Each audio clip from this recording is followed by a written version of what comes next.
Mental Training 101. And now back to Get Warrior Tough with Andrew and Dutch. All right, we're back at it. 855-856-1380. 855-856-1380. Dutch and Andrew. Andrew and Dutch. All right, Dutch. So right along with this identity stuff, internal identity, and, and the group thing is a counterfeit and a shortcut to having an internal identity. And so what we see with a lot of our clients, Dutch, is that they take the shortcut and they have an external identity. This week, it was yesterday, Ronda Rousey was on the Ellen DeGeneres show. Did you see the interview at all? Yeah, I saw it, unfortunately. For her, I saw it. Yeah, let me get your thoughts on that, man. Well, you know what? When I heard it, it wasn't unfamiliar to me. At least the devastation that comes with a loss. What was unfamiliar to me was the impact it had on her and how far it went. If you don't know, she talked about after the loss, immediately after the loss, she's sitting in the corner and she's asking herself, what am I without this? No one's going to give a bleep about me. No one cares who I am without this. And at that moment, she contemplated suicide. And so in that, just to stop right there, because there's a little more, but to stop right there, that hit me so hard because I already knew what was going on in her mind. But sometimes you forget when you see these dominant athletes, these larger-than-life personalities, especially when it's a physically dominant sport like football or boxing or mixed martial arts. We forget sometimes that these people are human, that they have emotions, that they have flaws, that they think incorrect, even though they may act correctly within that arena, within that realm, that they are still struggling. Think about this. Just because Mike Tyson can punch really hard doesn't mean he can think really well. You know what I'm saying? Right. So I may be performing at a high level in the ring physically, but even throughout that bout, I could be struggling with my processes, and in much worse in life, I'm struggling with my critical thinking and solving problems and all those different things. So the first thing that hit me was, wow. That's the first thing I said was, oh my God, wow, this is Ronda Rousey. And then it dawned on me almost immediately as I thought it, that she's human. And all the things that we talk about in the Warrior Tough culture, she's going through it right now, or at least the opposite of it. The things that we teach, she's the reason we do what we do. People that make statements like she just made. So when she talked about ending her life based on the ending of what she did for a living, it devastated me for her just for a moment. And of course, we're going to talk about this in detail, but just an overview. She found her solution when she looked across the ring and she saw her boyfriend and said, I can't do this. I can't do this. I want to have his babies. I want to be, So we're going to talk about why she went from bad to worse. Right. Now, so she looked at him and said, I got to stay alive. I'm going to have his babies. Right. Now it's just another. Right. Tell me about that. She went from the frying pan to the fire. Right. She drunk, so. And then I'm going to let you speak on the details of that. But so we saw the problem that she had in defining herself with what she did, to realizing how wrong that was, but having an equally wrong reaction. Well, she just rinsed and repeated. She just did what she knows. Okay, so Absolutely. It's an autopilot program, right? So she's programmed. She couldn't even help herself at that point because she's been programmed. And listen, most folks that we come across, Dutch, are programmed to have an external identity. If I ask you who you are, people tell me what they do. Mm-hmm. And so as the one what I do died, another one was born almost instantly. So she went from realizing, oh, I can't do that. I can't kill myself just because of this. I'm going to find another flawed and temporary thing to tie myself to. Right, and that's it's a scary spot to be in.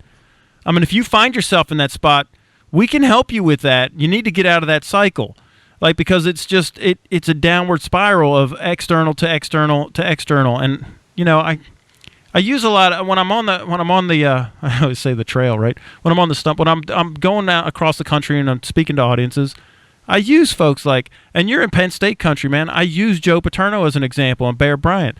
Their identity was, it was Joe Paterno's identity. He was the Joe Pa, the coach of Penn State football from the time I was born. Where was he 3 months after he got fired? Unfortunately, in the grave. Right. So and then you see like Brett Favre. How many times did he retire and come back? Because he's struggling with he's not the gunslinger anymore. And I talk about this, that most cops, 80% of cops die within 3 years of retirement. If you're in law enforcement, you know that stat better than anyone else on the planet. The reason is not the free Waffle House food, I know, but it helps. But the reason is that most cops, we identify ourselves with the badge and the gun. That's our identity. When that goes away, our purpose goes away, and now we don't know who we are, and it's a very quick downward spiral. And this is what we saw with Ronda Rousey. What another huge guilty part of this were the people watching, because if you notice the swing of emotions, if you're watching the different talk shows that reported on this, there was a swing of emotions from sadness to everyone saying, "Oh," because she said that about having, I think the gentleman's name was Travis, having Travis's babies, right? Yeah. Oh, okay. So most of the people watching didn't realize what just happened. Right. They didn't realize that that's not an "oh" moment. That's a "oh man" moment. Like, yeah, you just got worse. You're repeating what you just did. So people didn't even realize the dangers in what she just did, because we're programmed, like you said, we're programmed to seek those identities, those false identities, those artificial existences. I mean, we do that, and so everyone in the audience had that reaction, because as a society, as human beings, we're programmed to do that, and we got to get out of that programming. And that's what we can do. We can help you get out of that programming. Right, and it's not an overnight fix, because you've been thinking like this for a long time. We've been trained to think like this. Now, I will give Rhonda props, right, because she's in an individual sport, so she didn't go for the in-group, out-group. She was already in the out-group. So that's why her identity hit her so hard being gone, because she staked her entire identity as being an outcast, kind of. She's a female MMA person. There's not very many of those. Right, so she's already kind of riding out on the outside of that. But when that went away, now what do I do? And it's kind of rebel without a cause kind of thing. And so it is very scary that her immediate solution. Now, I'm glad she didn't, stay on that track of I need to kill myself, because she doesn't. Because that would be a huge loss for all of us. I'm a huge fan. I like I show my girl her. I'm like, look how strong. Here's a strong woman. She's strong, and she can take care of herself in the ring, but she's still a girl. She's not she still puts on the heels and the nail polish, still does girl stuff, but can still take care of herself. Right. Absolutely. So I want my girl to see that. You don't have to be helpless, because she's not. But going from that to I'm going to have Travis's babies, that's my new identity, is a very scary thing. And so people have to really get that, because as quickly as those punches hit her in her face and that was over, Travis could leave her tomorrow. I hope that doesn't happen. Right. But so now that ended just as quickly as her fight career ended. You know what I'm saying? So you cannot tie yourself to things like that. You have to have your own internal identity. You have to have your own reasons for being. I mean, he could unfortunately die in a car accident tomorrow. Yeah, and that's why you can't tie yourself to your identity. Can't be tied to somebody else. Absolutely, or what you do. It has to be tied to more who you are inside. I mean, you cannot have external factors determining who you are. Right. You just can't do it. It's very, very dangerous. And when I say dangerous, people are talking about taking their lives because of these external factors. You cannot have yourself a victim, or at least in the path of that train. That's a train. Right. That's a train. Oh, it totally is. And even if you didn't take your life, you end up in an area where it's just chronic depression, where you don't even like to be around yourself, and you're with yourself all the time. Yeah. And this is real. It's the World Health Organization says that depression is the number one disability on planet Earth. Depression. And it all goes back to these identities, which is why it starts in middle school where we're all clamoring and throwing elbows to try and get in the in-group and be accepted, because the number one need of all human beings is acceptance, and the number one fear is rejection. And so the human being will try to do whatever to avoid the rejection. Because, Dutch, did you know that in cognitive neuroscience we found out that the brain registers rejection as physical pain? Did you know that? Absolutely. So when when somebody rejects you, it actually hurts you, just like if somebody smacked you in the face or you took a punch to the face. So we don't like pain, so what we try to do is avoid that at all costs.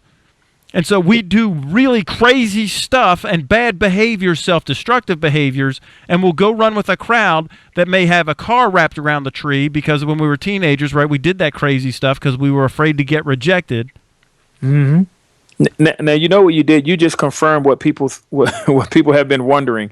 Yeah, when your heart got broken, yeah, your chest really was hurting. That was registering as real physical pain. Absolutely, it did. So you're not crazy. That was happening. Your body was registering that as real life physical pain. That's what it is. Right, absolutely. And so if you understand that, then you know that your body will try to avoid pain. That's what we do. We try to avoid pain, and you're trying to avoid that rejection. And the reason that you're avoiding that rejection is because you haven't accepted yourself. And this is the key. This is part of probably the ground zero of what we do with the warrior process, is walk you down the path to get you to where you accept yourself, you love yourself, because you can't give anybody anything you don't have.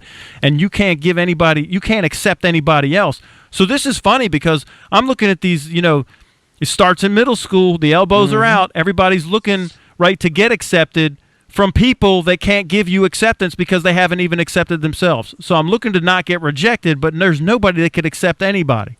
So I'm trying to teach my little girl, just accept yourself and then go give that away to everybody else. And they will flock around you because you're fulfilling their number one need all of a sudden.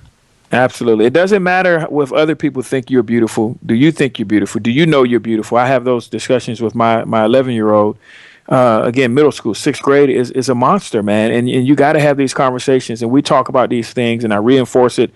And I talk about who's important in her life and that identity. How do you feel about yourself? Are you beautiful? Do you feel like you're beautiful? Yes. Okay. So now if someone calls you ugly tomorrow, how does that impact you? Well, it doesn't impact me because I know I'm beautiful. Exactly. So what if this person said, what if this group did this? Or what if this group, we go through these examples and through these tests. And you have to do that. You have to reinforce it because it's going to happen. All those examples you're giving them, it's going to happen. It will happen. Well, and I love this what if, because what you're doing, you're coaching. It's like practicing during the week. So when game time comes, you can't be on the field with her, but you've practiced. This is how the Patriots won that Super Bowl with that Butler guy, right? He practiced the pass. He got it wrong. Then he intercepted in the goal line of Super Bowl. Boom, now he's a hero for life. But this is what we have to do, is these what-if situations. And parenting doesn't come with a manual, man, but we're helping you. If you're a parent, you should be taking notes. Dutch, we got to take a break. Okay, so we're going to be right back here in a couple minutes. If you want to get in on the conversation, 855-856-1380. You're listening to the Get Warrior Tough radio show with Dutch Coleman and Andrew Wittman.